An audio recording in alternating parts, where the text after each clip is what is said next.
Nshuti namwe bagenzi mudukurikirana kandi nantaryo mwama muraba ibiganiro bica kuri no television, reka tubaramutse kandi tubifuriza amahoro y'Imana.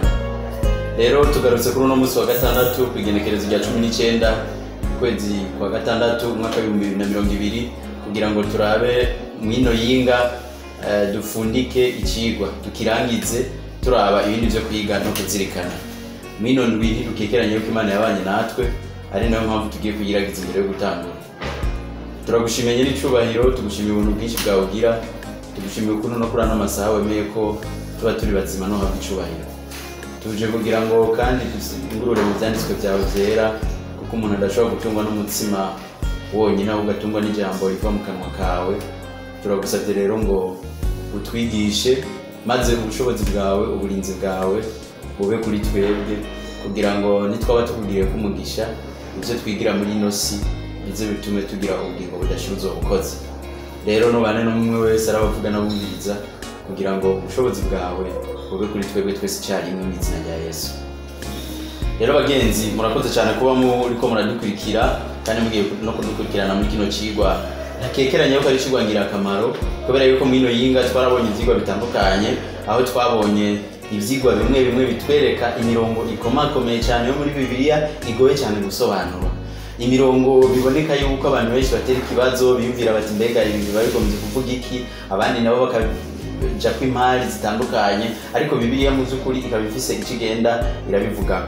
Muri nondwi rero twarize kandi turasobanukirwa ukuntu dukwiye kwifata mu bibazo bimwe, ari naco gituma ngaha ku bindi byo kwiga no kuzirikana muri no ndongozi batweretse ibindi bintu dushobora gusoma, ahandi izindi mbuga dushobora kuraba ko kugira ngo bikundike imirongo myinshi tugende twitahura dusobanukirwe.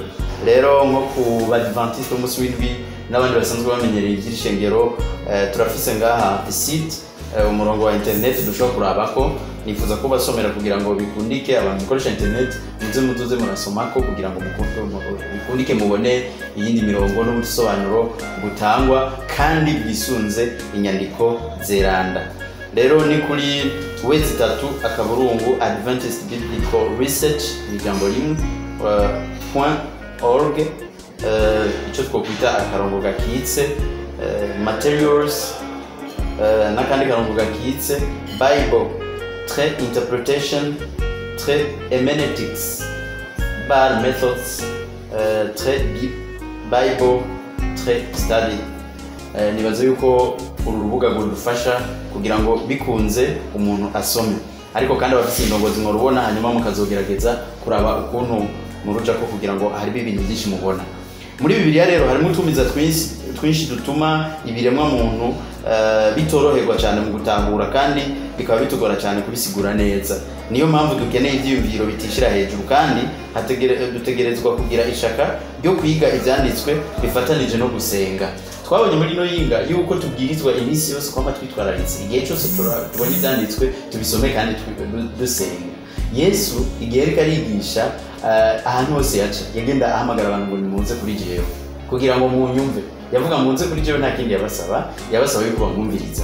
Maze umusazi w'Imana Yohana yandika mu gitabo cy'ubutumwa bwiza bwanditswe na Yohana mu gice cya 6:63 yaravuze ati imwe muri zo zitera ubugingo, umubiri wo ntacumaze. Ati rero amajambo ndababwira arizo mwe mu bugingo. Bishaka kuvuga ko amajambo y'Imana iminsi yose turayakenera kugira ngo tubeho. Ariko muri ndongozi yino yinga twabonye ko atari kugira ngo tubeho gusa, ahubwo no kugira ngo tubere ibishinga naye ibyo twizera.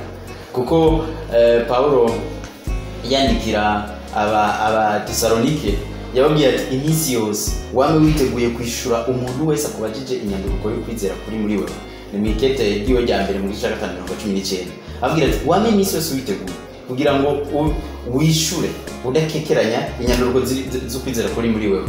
Uyu munsi abakristo benshi, abantu benshi mu mashengero atandukanye bafise ibyo bizera binyuranye, murahuruka mubaza uti wewe ibi bintu ubivuga kwiki, ivyo mwizera n'ibintu usanga atavyabasobanukirwa ku buryo bimugora cyane gusigura ivyo yizera, kubera yuko abantu benshi barazi ko Yesu ari Imana. Yesu barazi yuko yakoze igikorwa kidasanzwe cyo kuducungura, n'amadayimoni aravyemera. Igihe Yesu yari mu isi, ubutumwa bwari bugezweho bwari bwo kwigisha Yesu yuko ari umwana w'Imana, ari we Mesiya yari yarasezeranye mu bitabo byose. Nibwo butumwa n'ubu ubwo butumwa buracabandanya ariko abantu benshi nta kibazo bakibufise ko ariko hari indi mirongo ikomakomeye cyane muri Bibiliya abantu babwizwa gusobanukirwa kugira ngo bikunditse bafashe na bene data bandi. Ari naco gituma umusavyikazi w'Imana Ellen White yanditse mu gitabo cyo gutumbera Yesu ku rupapuro rw'105 yerekana yuko abantu b'Imana bakwiye kugira ubuhinga cyane bukomeye bwo kwiga Bibiliya kugira ngo bikunike bayisobanuke kigwe. Nico gituma ndabasaba abantu bazi iki gitabo bashobora kukironka muze musoma aya majambo kugira ngo mutahure mu buryo buruseho ukuntu dukwiye kwitwararika cyane kwiga Bibiliya no kuyisobanukirwa. Rero biratangaje cyane kuba mwino yinga twagiye mu mirongo ikomakomeye tukaba tutabonye ibibazo byanyu tukaba tutanabonye n'inyunganizi isigure ko twiga Bibiliya mu by'ukuri biboneka ko tutayishize kumwete cyane. Icemeza yuko abantu bariko barakurikira baratanga inyunganizi cyangwa bakagira ibibazo bakubajije. Sinibaza ko habuze ibibazo, sinibaza yuko habuze inyunganizi, ahubwo biboneka yuko umenga sinzi nibyo byarasobanutse Imana ishimwe. Ariko kandi niko bari gusamara twagize itubaze cyangwa twunganira tubasaba kugira ngo kubindi byigwa bikurikira duhanahana ivyumvi. Hari igihe dushobora kuvuga ikintu ko udasanzwe ukizi uko utacyemera, ariko ni byiza ko uduhaririza. Turakunda cyane guharira, turakunda cyane abantu bavuga bati ibintu mwavuze sivyo, ivyo biraduhimbara cyane ko ba Paulo nizo bamama.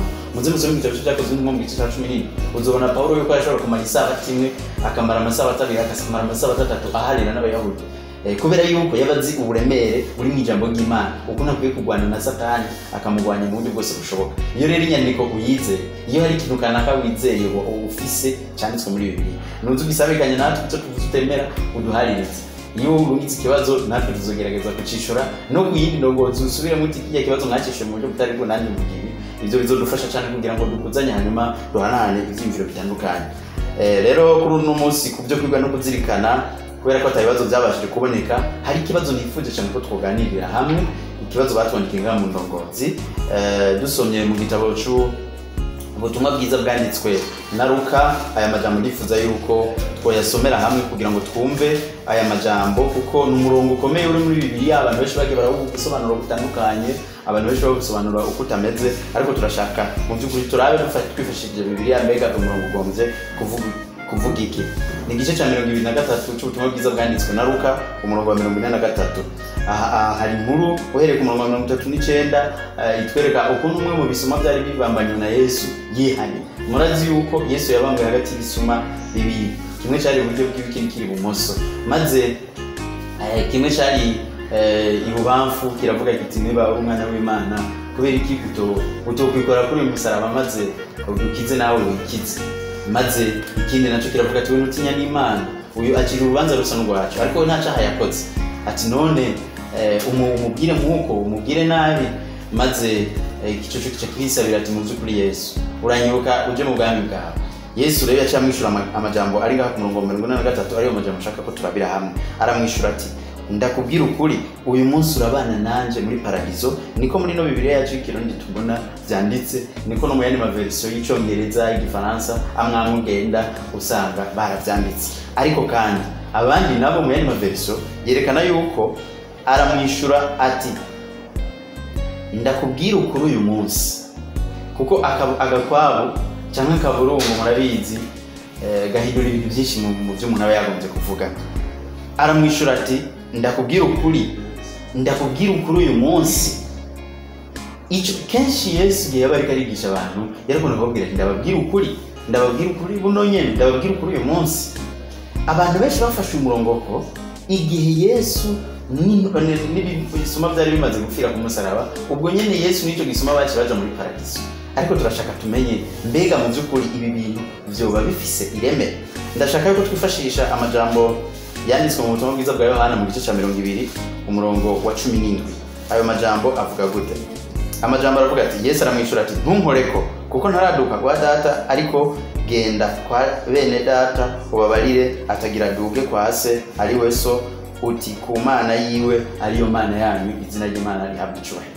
Murabera aya majambo Yesu afutse uwo mengi imirongo ikimera nk'inyuranije kubera ko Yesu ku musaraba imbere y'imisi 3, kuko murazi ko Yesu yafaye kuwa gatandatu uwo benshi bita Vendredi Saint,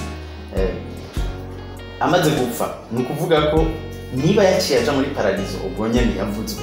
Bisigura ngo uyu murongo utari wo kubera ko Yesu ahuye n'umugore yitwa Mariya Magdalena, muramuzi byagiye biramuvugwa ko kenshi ko yari imaraya n'ibindi. Umwe yaririra ku birenge bya Yesu, amaze Yesu kuzuka muri iki gice cya 20 muzobona yuko Mariya Magdalena ariwe muntu wa mbere batangiye kubonana na Yesu. Yesu amaze kuzuka ari ku munsi wa mbere, maze akizuka abona nyina Mariya Magdalena, Mariya acababwira ashaka gukora kuri Yesu, amwishimiye yibaza ati mbega mu by'ukuri ntawe uretse yuko ari we.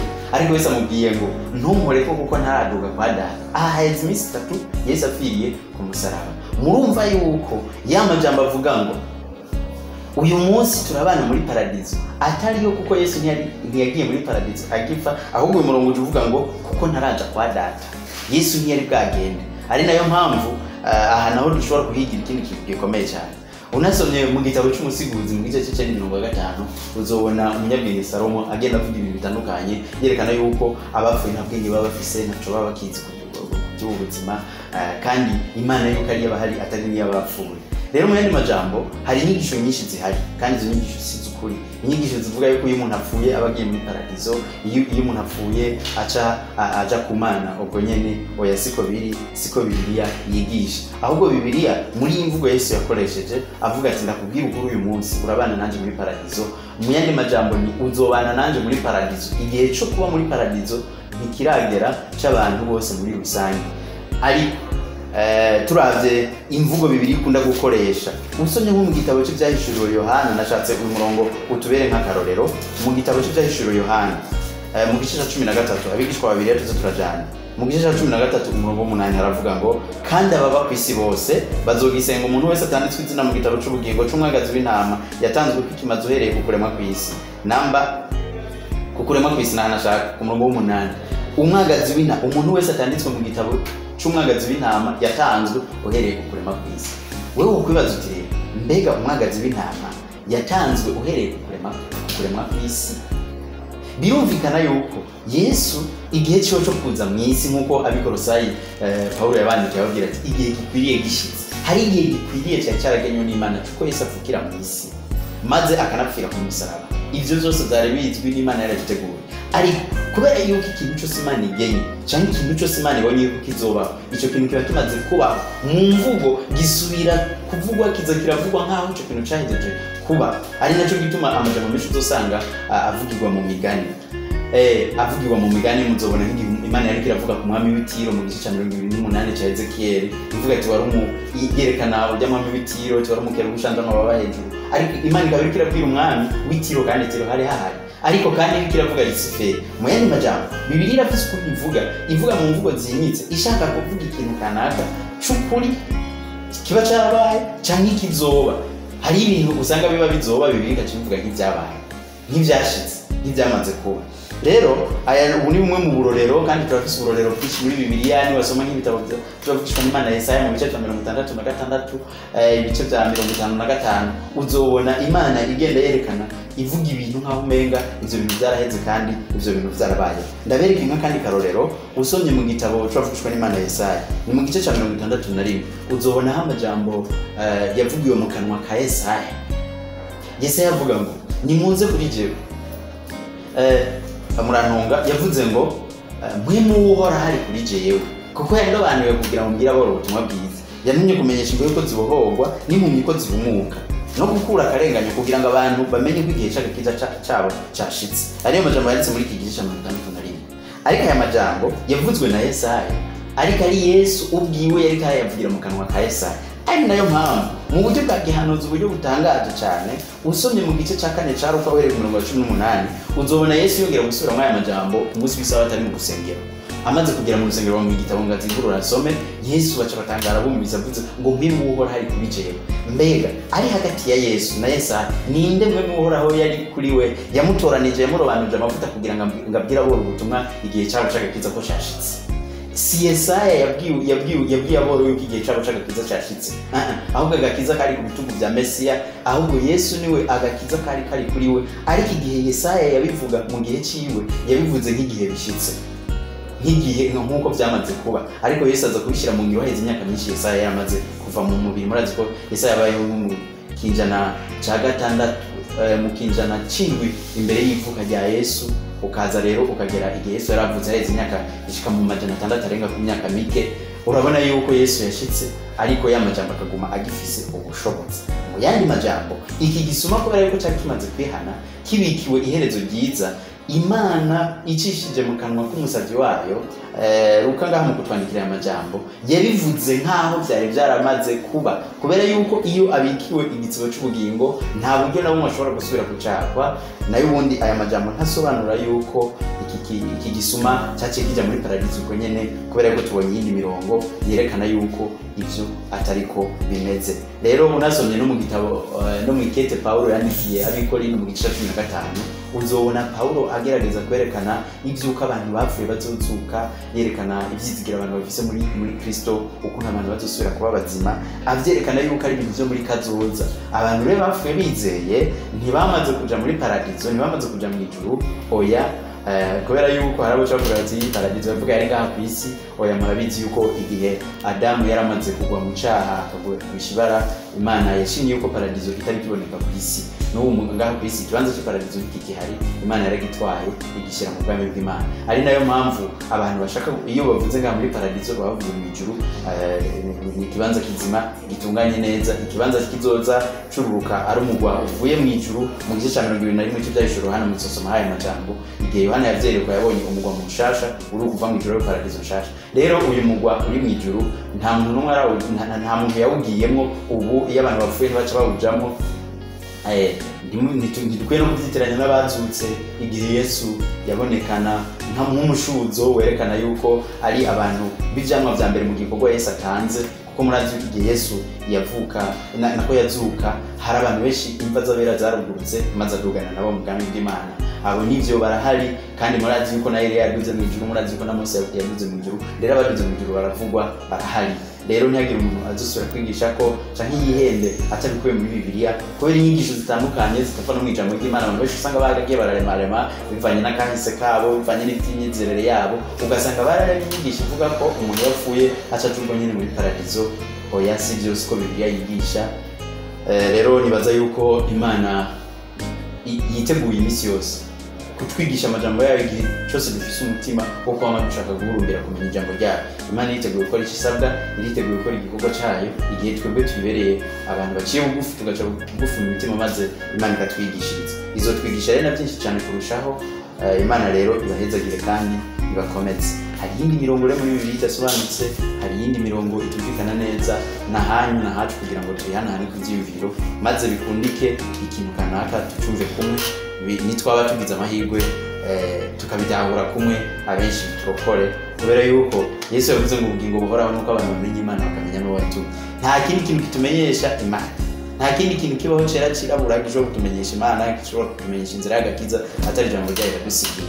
Maze iri jambo niryo dusoma mu Yesu, tugasoma mu kugira neza ko Imana, maze bigakundika, tukaca tuyizigira n'imitima yacu yose. Iyo umuntu atarifise canke abifata minenegwe, nta buzima bafise. Imana rero ibahezagire kandi bakomeze.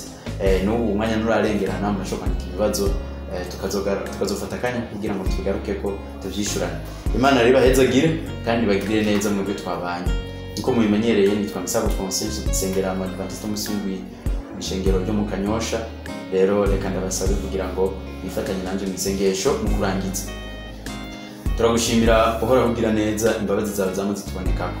Tugushimiye n'ukuntu muri kano kanya uje kubana natwe mu ijambo ryawe, watwigishirije kandi mu by'ukuri hari amajambo menshi akomeye muri Bibiliya atugora cyane gutahura, ariko turizigiye kubwo gutanga kwawe nk'imiyera, tugiye kwiga amajambo menshi kandi abahurumbira ijambo ryawe kurimenya bazorimenya atakabuze.